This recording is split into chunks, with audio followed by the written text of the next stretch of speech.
Parlez-vous français? French for the beginner.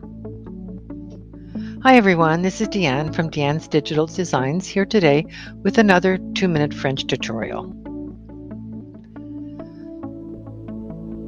Tell me in French the words this coffee.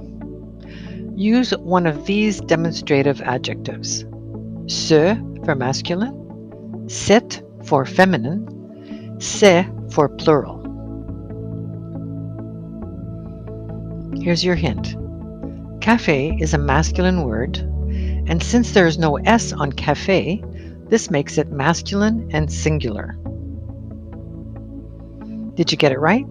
This coffee is ce café. Let's expand this a bit. Can you say, this coffee is delicious? Ce café est délicieux. Try and use it today. Hope you enjoyed the lesson. See you next time. Remember to subscribe and ring the bell for more. Have a great day.